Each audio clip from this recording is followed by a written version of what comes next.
It might have been coincidence. The chairman of Eagle Hawk Company standing in the foyer of the Grand Hotel, watching the news vid on the 3-floor high screen. But Leonard Wickmore didn't believe in coincidences. Not when Chairman Keenan was as unlikely to frequent mid-level hotels like this as he was. Nor when they'd both just come from a board meeting where Keenan had told Wickmore, in the cold, nasal way that irritated Wickmore so much, 10 of your own staff dead. Sloppy, Wickmore. Downright sloppy. And every head around the boardroom table had nodded. Drawing attention to our company at a time when the Justice Department is cleaning itself up is bad form, Keenan had continued. They already suspect Woden worked with us. Woden was your assassin. You lost control.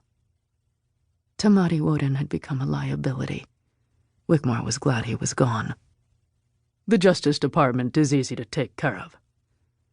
Keenan had fixed Wickmore with his cold, flat gaze. Not as easy as it used to be, Wickmore. If you don't realize that, then maybe you're no longer fit to... He'd broken off before he'd finished, because he wasn't stupid enough to cross Leonard Wickmore without the board 100% behind him. Not even with 10 of his elite staff gone. But Wickmore had seen the nods. He knew who backed whom. Wickmore made his way across the foyer of the Grand.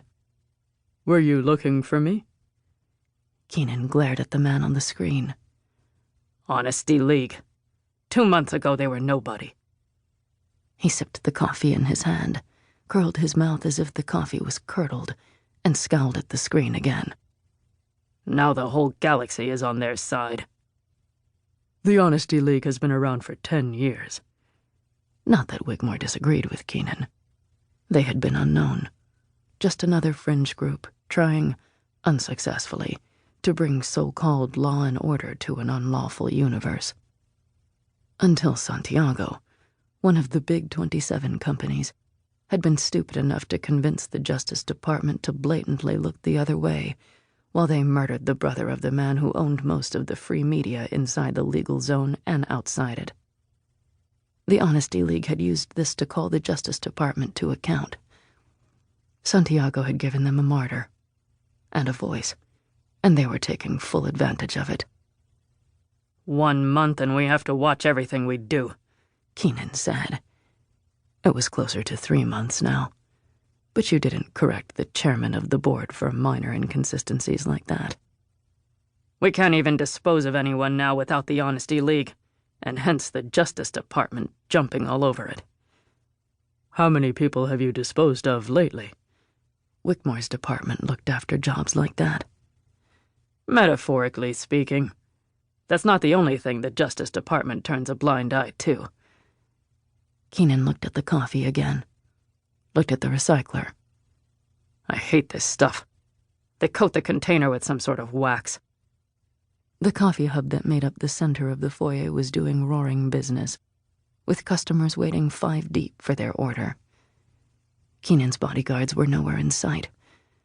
They'd come looking for him soon. Fact is, the Justice Department's becoming unreliable, Keenan said. We can no longer count on them. We need other ways to get things done.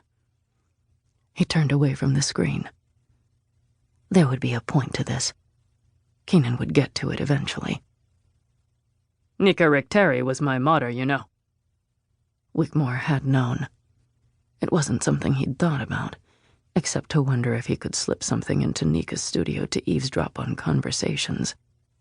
He'd discarded that because she was obsessive about cleanliness, likely to find hidden bugs, which might just tip her over the edge. Instead, Tamati Woden had done the tipping. He would have killed Woden personally for that alone, if Nika hadn't done it for him. I had an appointment 3 days after she disappeared.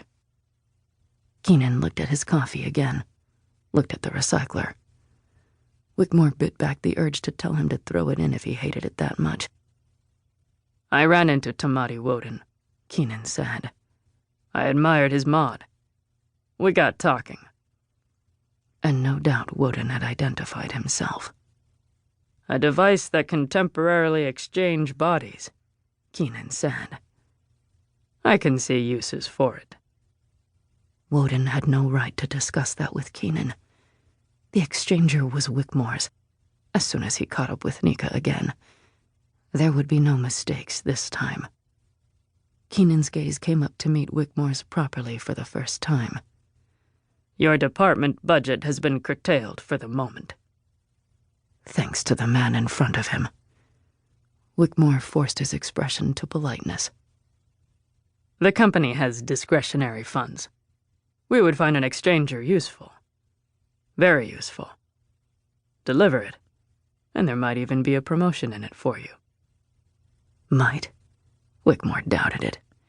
He was already a part of the Eaglehawk executive. There was only one possible promotion he could get. A seat on the board.